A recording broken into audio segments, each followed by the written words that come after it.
हरे कृष्णा कृष्णा कृष्णा। 6 प्रश्न कौन है भागवतम जिससे शुरू हुआ? सबसे पहले तो यही है कि इस दुनिया का उद्धार कैसे होगा। दुनिया के सब लोगों के कल्याण के लिए क्या करना चाहिए? सब लोगों का कल्याण जिसमें हो वह कौन सी एक्टिविटी है? एक दूसरा प्रश्न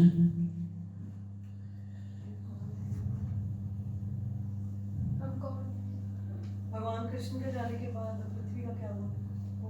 नहीं, वो तो लास्ट है। अभी तो मारा जाएगा।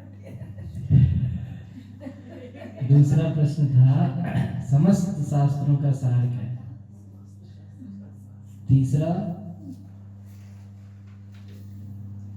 तीसरा प्रश्न था कि भगवान ने माता देवकी के गर्भ से प्रकट होकर जो लीला करी है उसका रहस्य।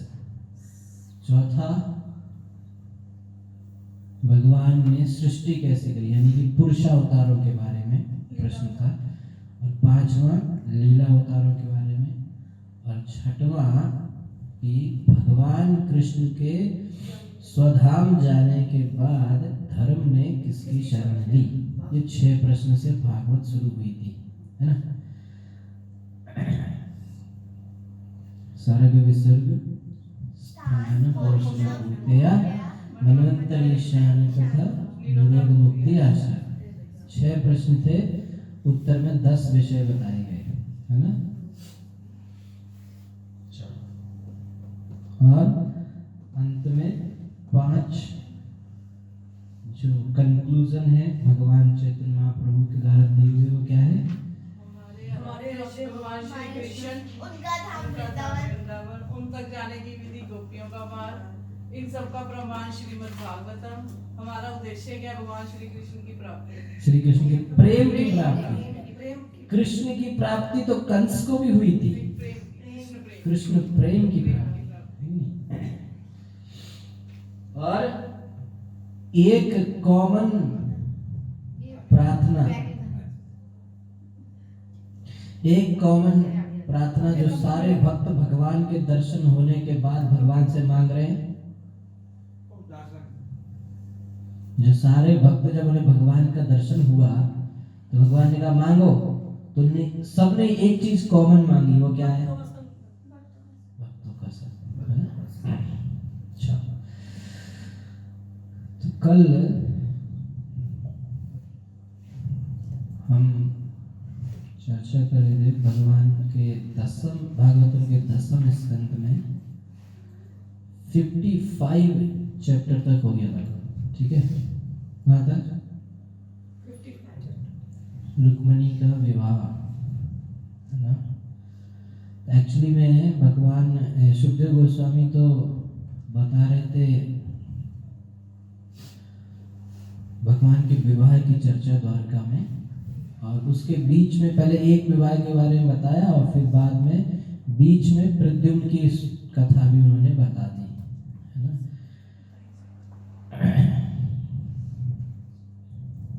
इसके आगे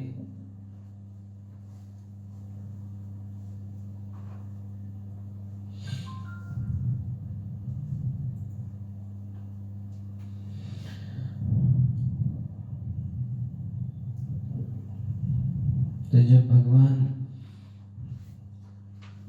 द्वारका में थे तो बीच में उन्होंने अक्रूर जी को हस्तिनापुर भेजा था कि जाके आप पता करिए कि जो हमारे रिश्तेदार हैं हस्तिनापुर में वो सब ठीक से हैं कि नहीं, है ना। तो वो उधर गए हुए थे, और जब प्रद्युम्न का विवाह हो गया, सब ठीक चल रहा था, उस समय एक व्यक्ति थे सत्राजित, है ना। तो सत्राजित ने एक सत्राजित क्या हुआ कि भगवान सूर्य नारायण की उन्होंने उपासना करी और सूर्य नारायण को कैसे भी करके प्रसन्न कर लिया और उनसे एक मणि प्राप्त कर लिया। किसने? सत्राजित ने, ठीक है। तो सत्राजित जब ये मणि प्राप्त कर लिए तो उसके बाद वो मणि को पहन के द्वारका में वापस आए। तो जो मणि को पहन गया, तो मणि सूर्यदेव ने देखी तो बहुत चमकदार मणि थी, इतना उजाला होता था कि लोगों को लगा कि स्वयं सूर्य भगवान कृष्ण के दर्शन के लिए कहाँ आए हुए हैं, द्वारका में आए हुए हैं। तो सबने जो है जाके कृष्ण भगवान को बताया कि सूर्य स्वयं आपके दर्शन के लिए आ रहे हैं।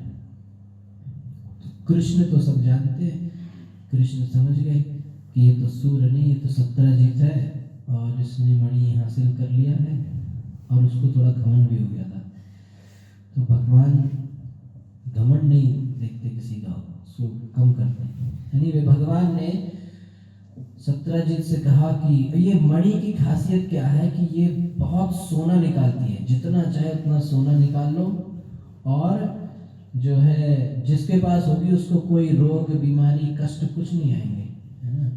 क्योंकि वैसे भी सूर्य की जिस पर कृपा होती है उसको बीमारी कम आती है ना। इसलिए जिसको अच्छी हेल्थ चाहिए वो सूर्य नमस्कार करे, सूर्य देव की उपासना करने से हेल्थ अच्छा होता है। तो ये इस मणि का नाम था शमंतक मणि, है ना। तो ये शमंतक मणि, ये लीला हुआ क्यों? ये लीला इसलिए हुआ, इसमें दो शिक्षा है। एक शिक्षा तो ये है कि भगवान ये सिखाना चाह रहे हैं कि जो ज्यादा ये धन दौलत के चक्कर में पड़ेगा वो मरेगा, है ना।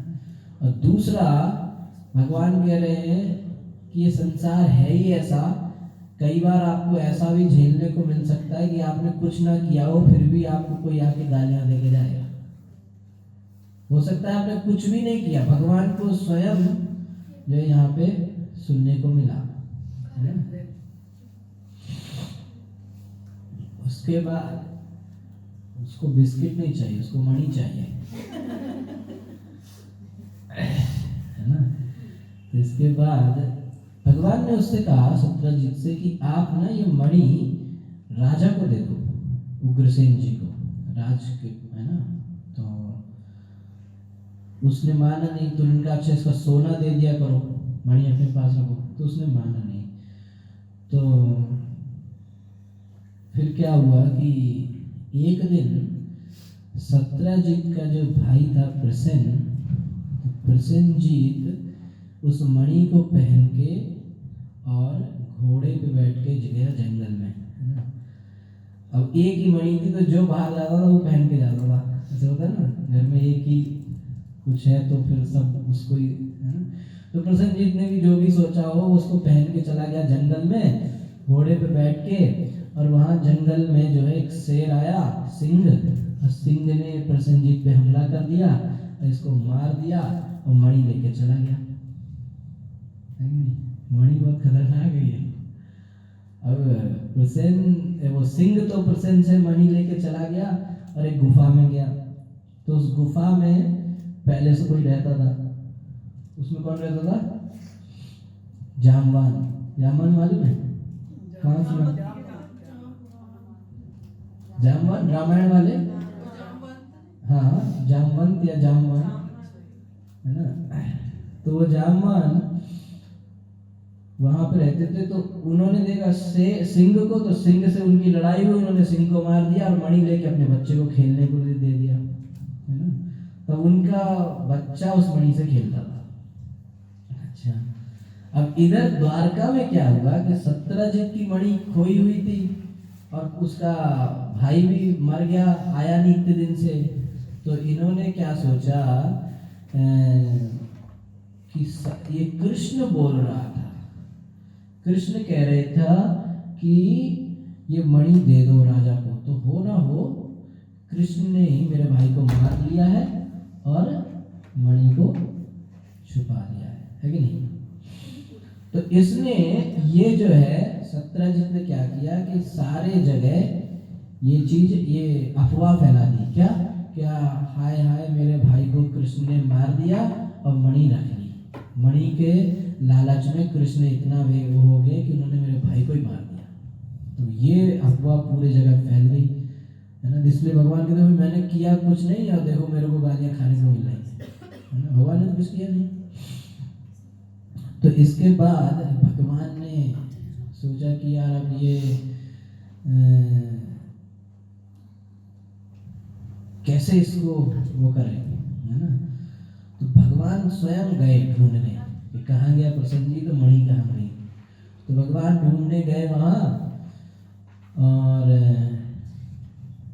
जब उसके जो घोड़े के निशान बन रहे थे पैरों के, उनको देखते देखते भगवान जंगल में गए ढूंढते ढूंढते, और देखा तो उसको फॉलो करते करते गए, देखा तो वहाँ उसका डेड बॉडी पड़ा हुआ है, घोड़े का भी और प्रसेनजीत का भी। और पता चल रहा था कि ये शेर ने इसको खाया है ना। पता नहीं सीआईडी को भी लेके गए हो, है ना, पर उनको लग गया आइडिया। तो फिर वो शेर के पैरों के निशान को, अब उसके देखा डेड बॉडी में तो मणि तो थी नहीं, तो उनको लगा शायद शेर लेके गया होगा। तो शेर के पैरों के निशान को फॉलो करते करते भगवान गए और उनके साथ कुछ लोग और गए द्वारका के।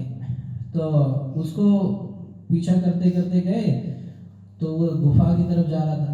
तो गुफा बड़ी भयानक सी दिख रही थी। तो भगवान ने सबसे कहा कि आप लोग जो है यहीं रुको, मैं अंदर जाके देख के आता हूँ, है ना, कौन है गुफा में, क्या है, शेर होगा क्या होगा। तो सब लोग बाहर इंतजार करो। भगवान अंदर गए तो वो जामवान का लड़का उससे खेल रहा है। तो भगवान ने उससे मणि ले ली। तो उसकी माँ चिल्लाने लगी, है। तो उसकी आवाज़ को सुन के जामवान ने आए, देखो कोई तो भी एक साधारण आदमी आके मेरे बच्चे का डिस्टर्ब कर रहा है। तो जामवान ने उनसे लड़ाई चालू करी। अब इतनी खतरनाक लड़ाई हुई उस गुफा के अंदर, जामवान की और कृष्ण की, और कोई नहीं जीत रहा था, है ना। लड़ाई चलती जा रही थी 28 दिन तक लड़ाई चली दोनों की। इतनी खतरनाक लड़ाई चली, और फिर भगवान बाद में जामवान को बहुत पीटे, और जामवान फिर हार गए। और बाहर क्या हुआ कि जो बाहर लोग इंतजार कर रहे थे, उन्होंने कुछ दिन इंतजार किया, 12 दिन तक वो लोग वहाँ इंतजार किए। और 12 दिन के बाद उन्होंने सोचा अब तो मुश्किल है। तो लोग बेचारे बड़े उदास कि मणि भी नहीं मिली और कृष्ण भी चले गए। तो बेचारे इस उदासी के साथ जो है वापस आ गए द्वारका। अब द्वारका में सब लोग बड़े निराश कि यार एक तो मणि के चक्कर में कृष्ण भी नहीं मिल रहे। तो सब लोग बड़े उदास, सबने जाके दुर्गा देवी की पूजा करना चालू करा। तो इधर क्या हुआ, इधर जामवान जब हार गए, तो जामवान जैसे ही हारे, उनको पता चल गया कि ये भगवान है, क्योंकि उनको पता था कि मैं जिससे हारूंगा वो कृष्ण ही होंगे, मेरे भगवान ही होंगे, राम या कृष्ण। तो तुरंत जामवान ने भगवान के पैर पकड़ लिए और फिर दोनों मिले।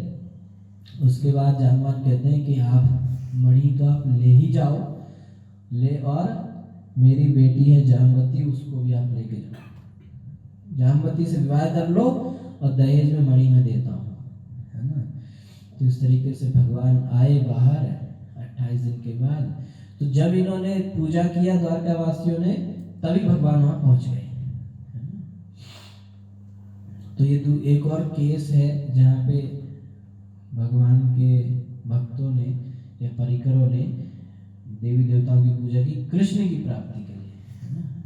तो भगवान वहाँ आ गए, फिर सबको बताया कि क्या हुआ था, कैसे कैसे हुआ, और मणि भी उसको सत्यजीत को वापस दे दी। सत्यजीत को बड़ी लज्जा हुई अपने आप में कि मैंने इतना फालतू की अफवाह उड़ाई थी और बात तो कुछ और ही था। तो सत्यजीत सोचने लगा कि यार मेरे तो बड़ा थूथू हो गई है जनता के सामने, बेमतलब में मैंने कृष्ण का नाम खराब किया। तो सत्यजीत ने भी अब सोचा कि अब क्या करें। तो सत्यजीत की एक बेटी थी सत्यभामा। तो उन्होंने कहा चलो हम सत्यभामा का विवाह कृष्ण से कर देते हैं तो सुलह हो जाएगी।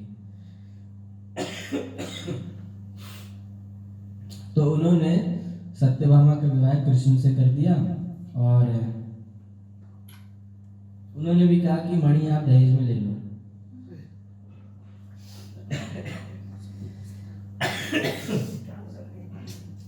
हरे कृष्ण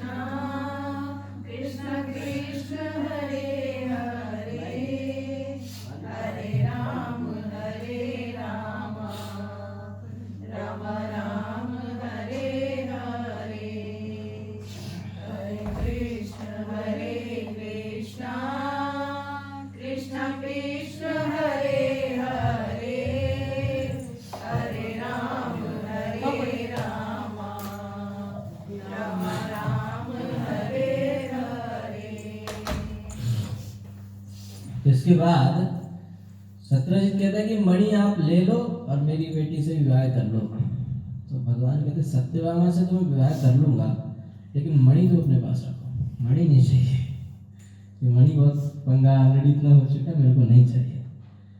तो बोले अच्छा ऐसा करना भी इसका जो सोना वोना निकले तो वो भले दे देना, पर मणि तो चाहिए नहीं। ऐसे प्रभु जी इतने विवाह होते रहते हैं। इतने जैसे अभी जामवती से हुआ, रुक्मिणी से हुआ, फिर सत्यभामा से हुआ। तो फिर 2 ही 3 हुए, 16,108 हो गए, टेंशन नहीं। नहीं लेकिन ऐसे सीरियल वाइज भगवान कितने ब्याह करा ले सीरियल पैरेलल सब होते, भगवान के सब सब होते थे।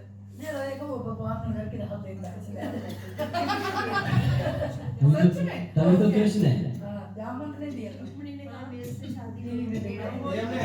ना, एक विवाह सुनते हैं रुक्मिणी का, हाँ, वही है। उसके बाद सुनते नहीं, अपन सारे विवाह सुनाए। सुनो तो इस तरीके से भगवान ने सत्यभामा से भी विवाह किया। तो कितने हो गए? 3। अब इसके बाद क्या हुआ कि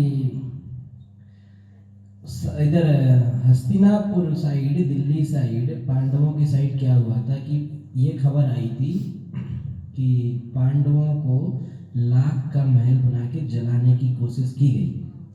तो भगवान कृष्ण तो जानते थे कि उनको कुछ नहीं हुआ है, पर अब रिश्तेदारी थी तो एक रिश्तेदारी में होता है ना कि जाना चाहिए।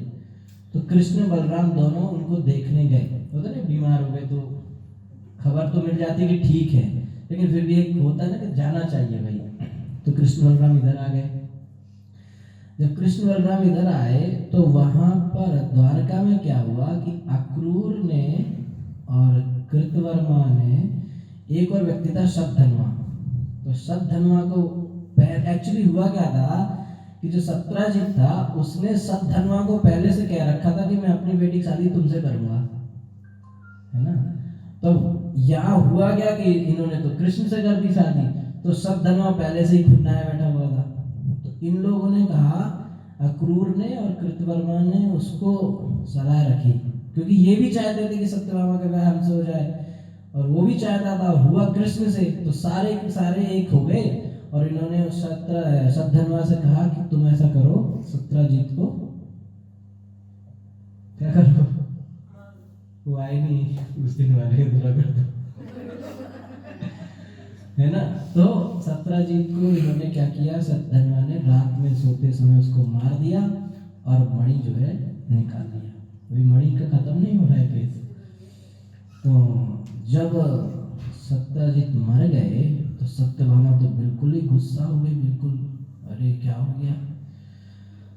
तो वो सत्यभामा ने तुरंत रथ उठाया और सीधे वो कहाँ पहुंची, हस्तिनापुर। तुरंत कृष्ण बलराम को बताया कि वहां पे जो है मेरे पिताजी की हत्या हो गई, मर्डर, है ना। तो भगवान उधर से आए और भगवान आए बहुत गुस्से में थे और उन्होंने, कृष्ण बलराम ने जो है शतधन्वा को दौड़ाया और वो बेचारा समझ गया कि अब हमें तो मार डालेंगे। तो भागता गया भागता गया भागता गया, द्वारका के बाहर तक पहुंच गया और भागते भागते मिथिला के जो बाहरी एरिया होता है ना, आउटर, मिथिला के आउटर तक पहुंच गया और वहां पे जो है कृष्ण ने अपना चक्र से उसको मार दिया और मार दिया। और फिर उसके पास पहुंचे, उसके कपड़े उपड़े देखे तो मणि तो थी नहीं। तो कृष्ण कहते हैं बलराम से, अरे यार इसको फालतू मार दिया, मणि तो उसके पास है नहीं। तो बलराम कहते हैं ऐसा करो, अब मिथिला तक तो आई गए हैं, तो यहाँ मिथिला में राजा को मिल लेता हूँ, है ना, अपने सगे संबंधियों को मिथिला में, और तुम जाके मणि ढूंढते रहना द्वारका में।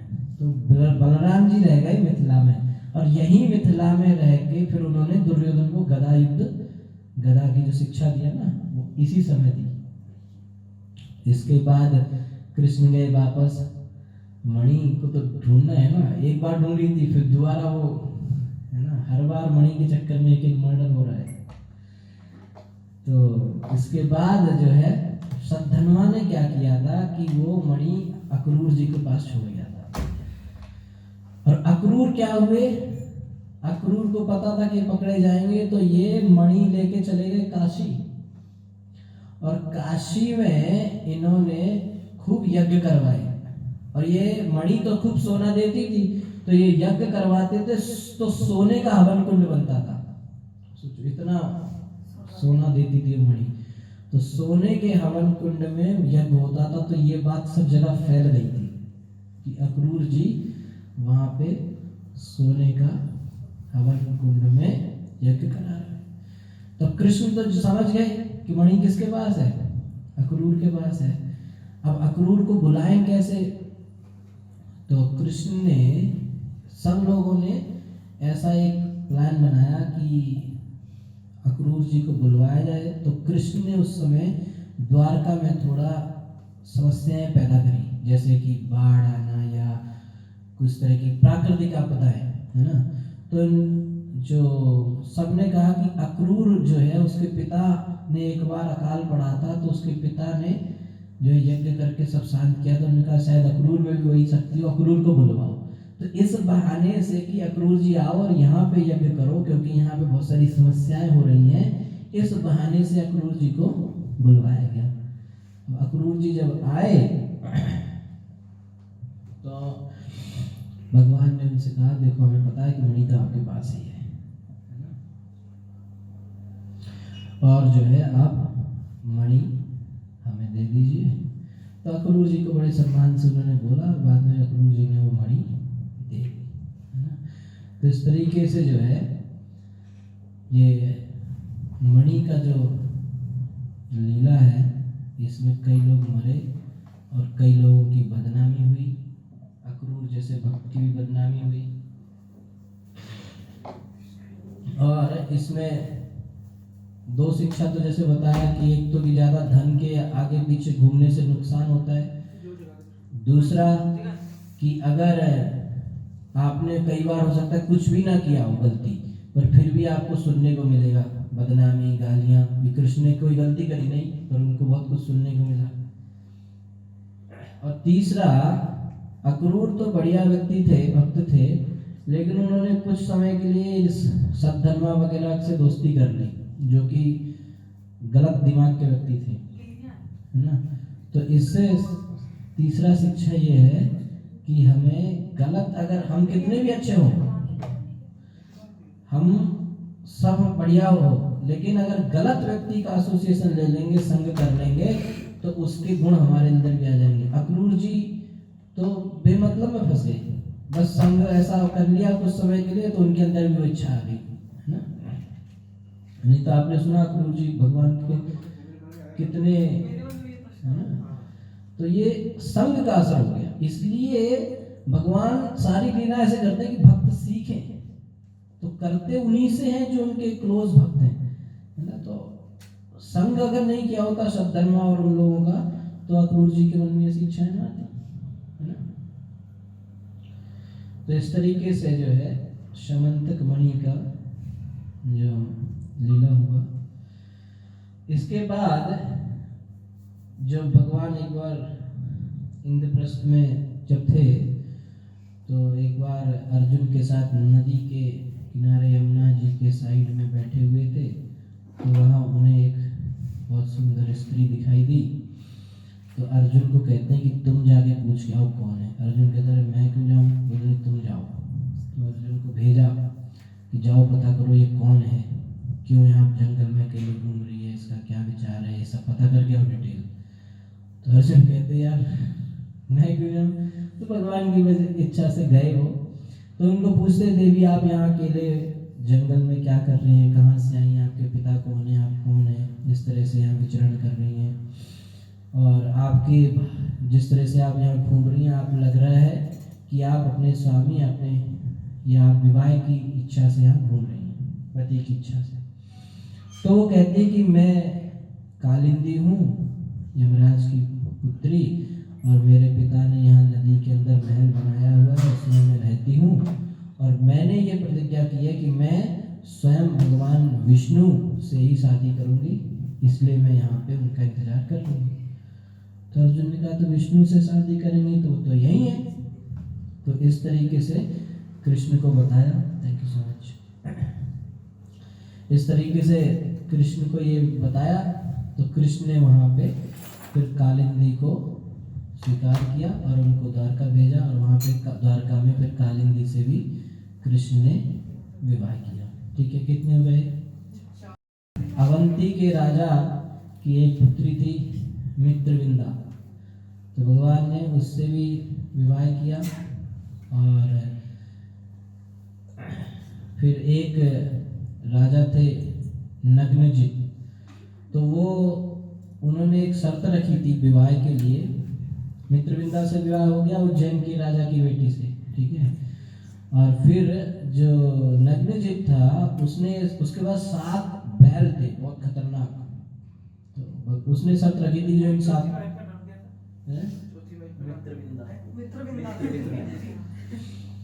तो मित्रविंदा क्या था कि जो उज्जैन के राजा थे उनकी बहन थी, है ना।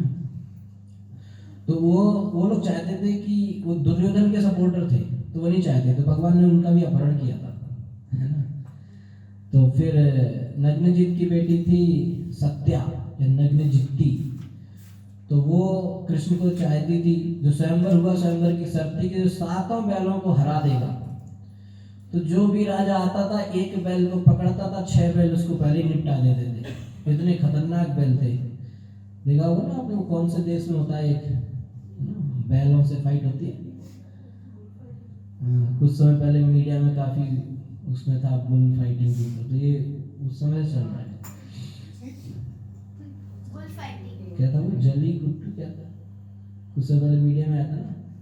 तो ये 7 बैल थे, सारे राजा, किसी की हड्डी टूटी, किसी का पैर टूटा, किसी का सिर फूटा, सब भाग भाग गए। तो जब कृष्ण वहां आए तो वो लड़की जो थी उसने कृष्ण को देख के ही उन्हें अपने पति के रूप में स्वीकार कर लिया, और उन्होंने अपने पिता से कहा। पहले ऐसा होता था कि वो अपने आप में किसी को अपना पति मान लेती थी, पर अपने पिता को बताती थी, फिर पिता अपनी पुत्री की इच्छा को समझते हुए उसी लड़के से उनकी शादी करते थे। तो उन्होंने फिर कृष्ण को बुलाया और उन्होंने कहा कि हम ऐसा ऐसा है, हमारी पुत्री आपसे विवाह करना चाहती है और ये शर्त है, अगर आप इसको पूरा कर लेंगे तो बहुत अच्छा होगा। तो कृष्ण ने कहा, अरे ये कोई बड़ी बात है। तो कृष्ण उस एरिया में आए, एरिना में, और कृष्ण ने अपने आप को 7 कृष्ण बना लिया। कितने? और 7 ने जाके 1-1 बैल को मार दिया, और इस तरीके से नग्नजित्ती से भी उन्होंने विवाह किया। नग्नजित्ती।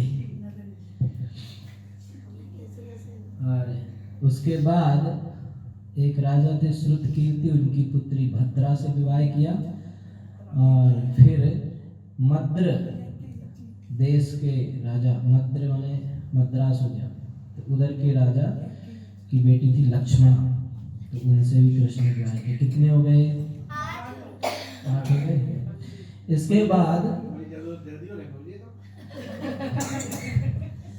जल्दी होने, बच्चे भी होने, बच्चों के विवाह भी होने, है ना। तो इसके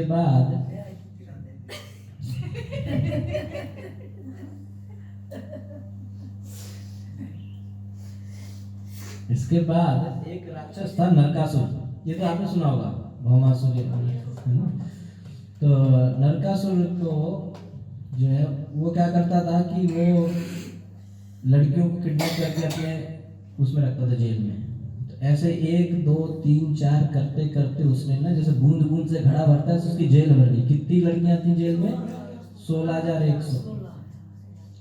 तो उसको जो है भगवान ने मारा। जब उसको मारने के लिए भगवान गए तो सत्यभामा को भी अपने साथ ले गए। अब सत्यभामा को क्यों ले गए साथ में? इसका कारण, एक तो कारण ये था कि ये जो भौमासुर था ये भूमि का पुत्र था, है ना। तो सत्यभामा जो है, जो भूमि है, वो सत्यभामा की अंश है ना। जैसे अंश का मतलब समझते ना, राधा रानी से ही सब आए हैं, है ना। रुक्मणी है, सब उनके अंश है। तो उसी तरीके से नीचे आप आते जाएंगे तो सत्यभामा की अंश है भूमि।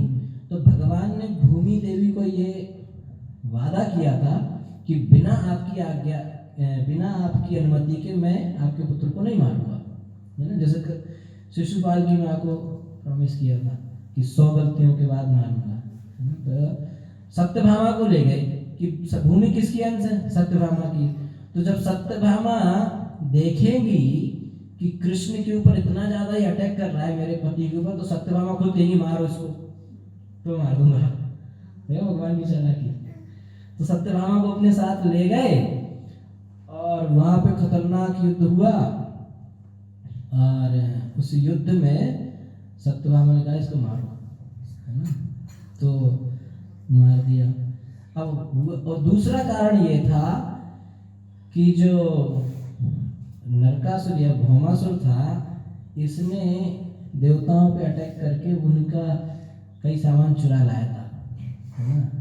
इंद्र का कुछ सामान, वरुण का छाता, अजीब अजीब चीजें चुरा के लाया। वरुण का छाता चुरा लिया, और देवताओं की माँ अदिति का एक कुंडल ऐसे गया से कान से खींच के ले आया था। तो ये सब चीज चुरा के लाया था। तो भगवान ने सोचा इसको मारेंगे, फिर सब सामान वापस करने भी जाना है ना। तो इसी बहाने अपनी पत्नी को स्वर्ग का भी सैर करा देंगे, सर लगे हम तो घुमा देंगे, है ना। और एक और कारण था कि एक बार नारद जी ने द्वारका में आके भगवान को पारिजात पुष्प दिया था, तो वो भगवान ने रुक्मिणी जी को भेंट किया था। तो जब रुक्मिणी जी को ये पारिजात मिला था तो सत्यभामा को बड़ा क्रोध आया था कि मेरे को क्यों नहीं दिया। तो भगवान ने सोचा स्वर्ग तक तो मैं जा ही रहा हूँ ये सब सामान देने, तो वहां इनको दिखा भी दूंगा और वहां से पारिजात इन्हें दे भी दूंगा। भगवान ने प्रॉमिस किया था कि तुम चिंता मत करो, तो इसे तो फूल दिया, मैं तुम्हें पेड़ का पेड़ दे दूंगा। तो इंद्र की प्रार्थना पे भगवान ने नरकासुर को मारा, और इसको मारने के बाद 16,100 जो लड़कियां थी उनको उस जेल से निकाला, और उनको सबको जैसे उन्होंने कृष्ण को देखा तो सबने एक साथ उस कृष्ण को अपना पति मान लिया, और सबको कृष्ण ने द्वारका भेज दिया। बाद में उनसे विवाह किया। इधर क्या हुआ कि सत्यभामा को लेके स्वर्ग गए, और जिसका जो सामान नरकासुर ने चुराया था सब वापस किया, और फिर लौटते समय भगवान ने ऐसे ही पेड़ उठाया और चले गए। भगवान ने अभी अभी तो सारा दिलवाया वापस, तो कौन मना करेगा, है ना। तो जब वो पारिजात का पेड़ लेके बड़े तो इंद्र के तारे वापस रखो, कैसे लेके जा रहे, तो वहां पे फिर झगड़ा हुआ।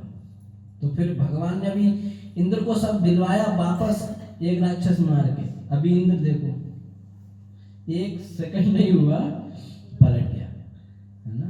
तो कई बार ऐसे हो जाता है, जब हमारे पास संकट आता है तो हम भगवान ये कर दो, भगवान ये कर दो, हम ये करवाएंगे, वो करवाएंगे, ये करवाएंगे, वो करवाएंगे। और जब वो सही हो जाता है तो फिर हमारी इच्छा नहीं होती कुछ देने की, है ना। जैसे राजा हरिश्चंद्र के केस में भी ऐसे हुआ, वरुण से उन्होंने प्रार्थना किया कि हम अपने पुत्र को देंगे, बाद में दे नहीं रहे थे।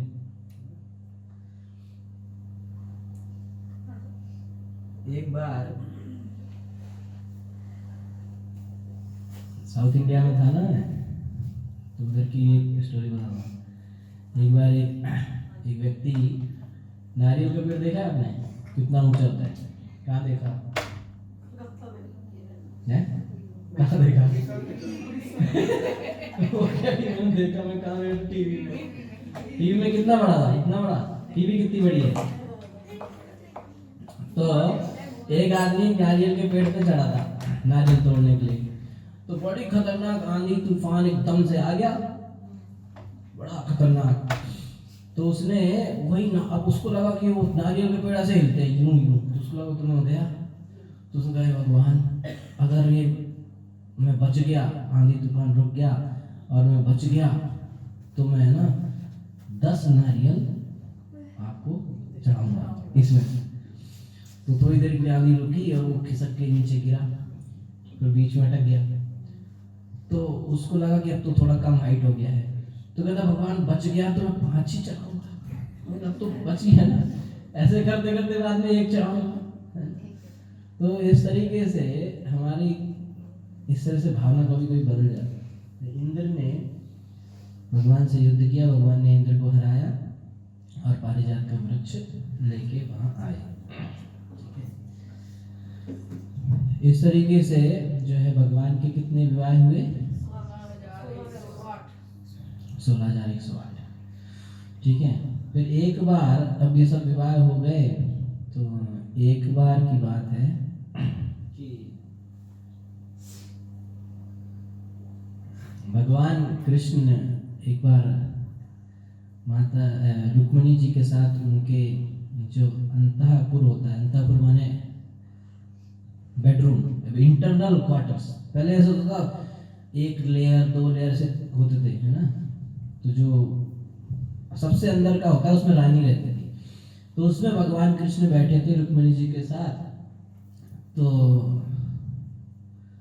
तात्पर्य में यहाँ लिखते हैं प्रभुपाद जी के शिष्य की कई बार ऐसा होता है कि पति चाहता है पत्नी को जबरदस्ती गुस्सा दिलाता है और मजाक करता है कि उसको गुस्सा है, वो गुस्सा उसका देख के उसको आनंद आता है ना। उसको जबरदस्ती चिढ़ाएगा, वो गुस्सा करेगी और इसको अच्छा लगेगा। तो उसमें तात्पर्य में लिखते हैं कि पति का सबसे बड़ा आनंद यही है। तो भगवान ने भी सोचा भाई इसको क्यों छोड़े, तो भगवान ने रुक्मिणी जी से कहा कि एक बात आपसे कहनी थी, तो बताइए। कहते हैं कि आपने जो है मुझे ऐसे ही इतने बड़े बड़े राजाओं के बीच में सिलेक्ट किया, मुझे तो लगता है कि बहुत बड़ी गलती कर दी। अब मैं तो ठहरा ग्वाला, मेरा तो ना इधर का पता ना उधर का पता, है ना।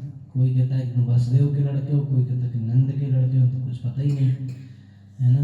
और लड़ाई वड़ाई तो मुझे आती नहीं है, जीवन में क्या सीखा है, गाय का दूध निकालना। तो इतने बड़े बड़े क्षत्रिय राजा थे, बड़े बड़े, उनसे विवाह करना चाहिए था, है ना। और मेरे को तुमने पत्र भेजा, तो मैं तो पहले से ही मेरा और जो शिशुपाल और सब जो राजा लोग थे उनसे मेरी बुराई थी पहले से, तो उनको हराने के लिए, उनको नीचा दिखाने के लिए तुमको मैंने विवाह कर लिया, मेरे तुमसे ऐसा कोई वो नहीं था। तो यही बहाना था कि तुमसे तुम्हें विवाह करेंगे तो उन सबको बुरा लगे, तो उनको हराने के लिए तुमसे विवाह कर लिया। तो मुझे लगता है तुमने ना बहुत बड़ी गलती करी है। तो रुक्मिणी कहते कि अभी समय है, अब मैं कुछ नहीं कहूँगा, अभी भी समय है, और आप जो है क्या करें, आप किसी को भी जाके किसी बड़े वीर क्षत्रिय को जाके अपने पति के रूप में स्वीकार कर सकते हैं, है ना। और मैं कुछ नहीं कहूँगा, आप जाओ। ये कब की बात है, अब उनके बच्चे भी हो गए, है ना। तो रुक्मिणी, अब भगवान को लगा गुस्सा करेंगी, तो रुक्मिणी ने तो जब ऐसे सुना तो उनको तो चक्कर ही आ गया, वो चक्कर आ गया, वहीं गिर पड़ी। तो भगवान ने कहा तो उल्टा हो गया। तो भगवान ने उनको मनाया, अरे अरे मैं तो मजाक कर रहा था, ये वो है, आप ऐसे बुरा मान गए, इतना सीरियसली थोड़ी लेना होता है मेरी बात को, ये वो करके मनाया। जो रुक्मिणी को होश आया तो रुक्मिणी ने भी खूब सुनाया, हाँ तुम सही कह रहे हो, तुम्हारे जैसा वीर तो कोई है ही नहीं, क्योंकि तुमसे कौन टक्कर ले सकता है, तुम तो सुप्रीम हो, सबसे बड़े भगवान। तो रुक्मिणी ने जो बोला वो सब सत्य था, पर बोला एक अलग टोन से। तो इस तरीके से ये एक बीच में एक चैप्टर आता है जो भगवान कृष्ण रुक्मिणी के बीच का वार्तालाप है। और साउथ इंडिया में एक मंदिर है गुरुवायूर, किसने सुना है?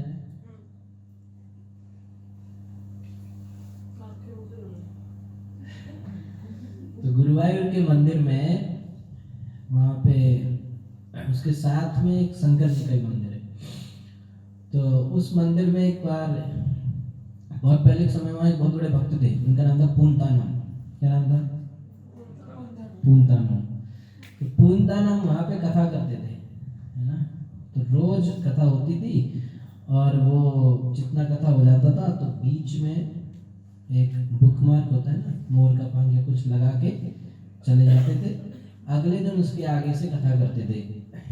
तो जब ये चैप्टर आया एक दिन, तो उन्होंने इस चैप्टर पे भी कथा करी, कृष्ण रुक्मिणी का जो संवाद हुआ, ये कथा सुनाई, और इस कथा के होने के बाद वो बीच में रख के और चले गए। अगले दिन आए तो अब ये कौन सा अध्याय है? 60 तो 61 पे रखा था, 61 करना है आज। तो अगले दिन आए तो उन्होंने देखा कि वो जो मोर का पंख था वो कहाँ गया था? 60 पे। तो उनको समझ में नहीं आया, ऐसे कैसे, शायद मैं भूल गया हूँ, शायद ना रखा हो, भूल गया हूँ। लेकिन अब नियम था कि जहां रख दिया है, जहां आज खोलेंगे वहीं से करना है।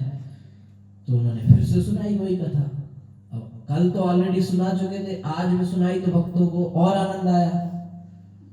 अच्छा, फिर आज पूरी करके फिर उसको रख के फिर गए। अगले दिन आए तो फिर वो पीछे था।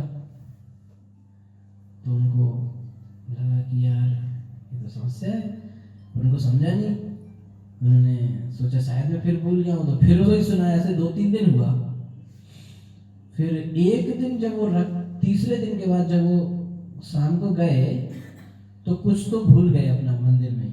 तो वापस आए और पुजारी को बोले कि मेरा कुछ सामान रह गया मंदिर में, उठाना है तो गेट खोल दो। तो गेट खोला तो उन्होंने मंदिर, किसका मंदिर था? शंकर जी का। तो शंकर जी के मंदिर में जब वो गए अपना सामान उठाने तो अंदर से कुछ आवाजें आ रही थी, कुछ चर्चा चल रही थी। तो पार्वती जी शंकर जी को कह रही थी, अभी इन्होंने कान लगा के सुना, कौन बात कर रहा है यार, मंदिर तो पुजारी बंद करने वाला था, अंदर कौन है? तो देखो पार्वती शंकर जी को कह रही है कि तुम ऐसा क्यों करते हो, रोज उसको पीछे क्यों लगाते हो?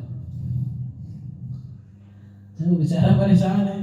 तो शंकर जी कहते हैं कि अरे वो जब ये वाली चैप्टर बोलते हैं ना तो मुझे बहुत अच्छा लगता है सुन के, तो मैं चाहता हूँ यही चलता रहे, इसलिए मैं लगा देता हूँ। ये बहुत, वैसे तो कथा में बीच में आया है, लेकिन ये इम्पोर्टेंट अध्याय भगवान शंकर को बहुत प्रिय है।